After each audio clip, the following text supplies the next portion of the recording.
अस्सलाम वालेकुम नाजरीन, यूट्यूब चैनल टेक मेंटर में आपको खुश आमदीद। आज आप देख रहे हैं HTML सीरीज़ की तीसरी वीडियो। पहली दो वीडियोस के अंदर आपने HTML के इंट्रोडक्शन के बारे में देखा और आपने ये भी देखा कि HTML इस्तेमाल करने के लिए हमें एडिटर्स और ब्राउज़र्स की ज़रूरत पेश आती है। इसके बाद आपने देखा कि HTML की फ़ाइल को सेव किस तरह किया जाता है और HTML में टैग्स और एट्रीब्यूट्स को कैसे इस्तेमाल किया जाता है, आपने इसके बारे में भी जाना। अगर आपने हमारी पहली दो वीडियोस नहीं देखी तो आप पहले उन दो वीडियोस को देखें ताकि आपको हमारे आज की इस वीडियो की अच्छे तरीके से समझ आ सके।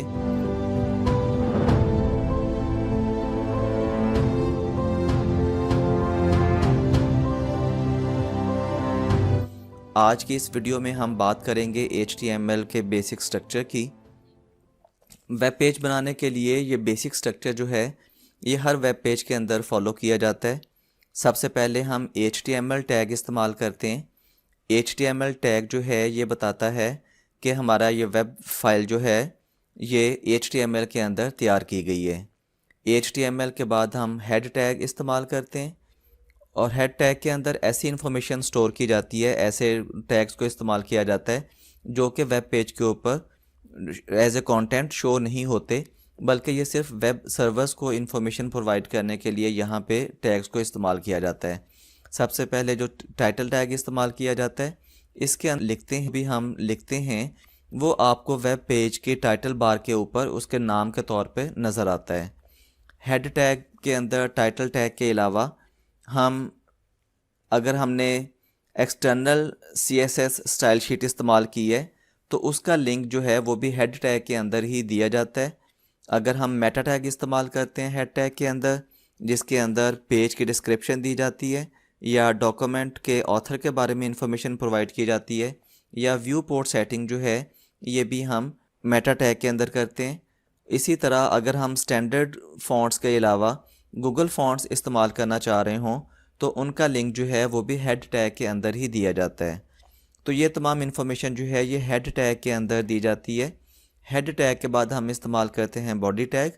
बॉडी टैग के अंदर जो कुछ लिखा जाता है वो सब हमें वेब पेज के ऊपर नज़र आता है। एंड पे हम HTML टैग को क्लोज़ कर देते हैं, जिससे हमें ये पता चलता है कि हमारा जो पेज जो है वो कंप्लीट हो चुका है। अब हम बात करते हैं कि हम अपने HTML कोड को किस तरह ज़्यादा बेहतर अंदाज से रीडेबल बना सकते हैं। आपको स्क्रीन के ऊपर एक एग्जांपल नज़र आ रही है जिसमें HTML के टैग्स और कंटेंट जो है वो आपको नज़र आ रहे हैं। इसमें एक पैराग्राफ के अंदर ही तमाम चीज़ों को इकट्ठा लिखा गया है। अगरचे इस तरह लिखने से हमारे वेब पेज की आउटपुट के ऊपर कोई फ़र्क नहीं पड़ेगा और उसकी आउटपुट आपको एज ए वेब पेज वैसी ही नज़र आएगी जैसा कि आप इसको फॉर्मेट करना चाह रहे हैं।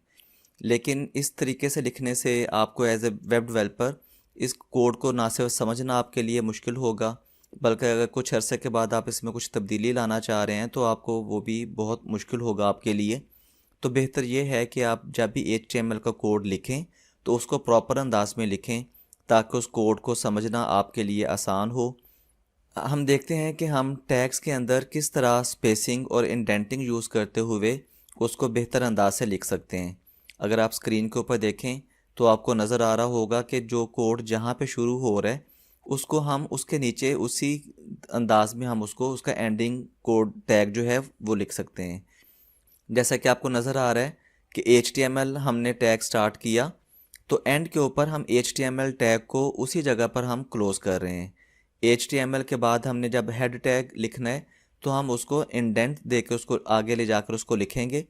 इसी तरह जब हमने टाइटल टैग को हेड टैग के बाद लिखा है तो हम उसको हेड टैग से आगे ले जाकर हमने उसको लिखा है।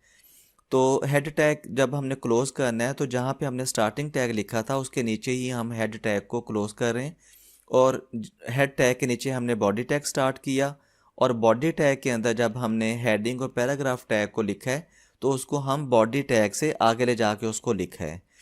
और बॉडी टैग को क्लोज़ करने के लिए जहाँ से हमने स्टार्टिंग टैग लिखा था उसके नीचे हमने बॉडी टैग को क्लोज़ किया और HTML का जो क्लोजिंग टैग जो है वो हमने HTML के स्टार्टिंग टैग के नीचे लिखा है। इस तरह हम स्पेसिंग और इंडेंटिंग को यूज़ कर सकते हैं अपने HTML के कोड को बेहतर अंदाज में रीडेबल बनाने के लिए। अब हम देखते हैं कि हम स्पेसिंग को किस तरह इस्तेमाल कर सकते हैं टैग्स और एट्रीब्यूट्स के अंदर इस्तेमाल करने के लिए। तो अगर आप देखें तो हमने टेबल टैग के अंदर जो इसके जो डिफरेंट एट्रीब्यूट्स इस्तेमाल हो रही हैं, तो हमने हर एट्रीब्यूट के दरमियान में स्पेस को इस्तेमाल की है ताकि अलग अलग एट्रीब्यूट को लिखा जा सके और उसको समझा जा सके। जैसे स्पेसिंग को इस्तेमाल करना जो है वो नहायत ज़रूरी है, इसी तरह हमने ये कोशिश भी करनी है कि हम कहीं पे भी एक्स्ट्रा स्पेसिंग इस्तेमाल ना करें। एक्स्ट्रा स्पेसेस देने से क्या होगा कि हमारी फ़ाइल का साइज़ जो है वो इंक्रीज़ कर जाएगा। जैसा कि आपको स्क्रीन के ऊपर मैंने एक एग्जांपल दिखाई है कि हम अगर टाइटल टैग जो है उसमें एंगल ब्रैकेट के बाद हमने स्पेस इस्तेमाल की है, और इसी तरह टाइटल टैग के एंड पे भी हमने स्पेस इस्तेमाल की है एंगल ब्रैकेट से पहले। यहाँ इन दोनों जगह पर स्पेस इस्तेमाल करने की ज़रूरत नहीं है, और हमें कोशिश करनी चाहिए कि जहाँ पे भी हम अगर एक्स्ट्रा स्पेस दे रहे हैं तो हम उससे अवॉइड करें। तो ये कुछ ऐसी बातें थी जिनको एज ए वेब डेवलपर आपको समझना जो था वो आपके लिए निहायत ज़रूरी था। अगली वीडियोस के अंदर हम प्रैक्टिकली HTML को स्टार्ट करेंगे और देखेंगे कि हम HTML को किस तरह वेब पेज डेवलप करने के लिए हम इस्तेमाल कर सकते हैं। उम्मीद है आपको आज की वीडियो पसंद आई होगी। अपना ख्याल रखिएगा और मुझे भी अपनी दुआओं में याद रखिएगा। अल्लाह हाफिज़।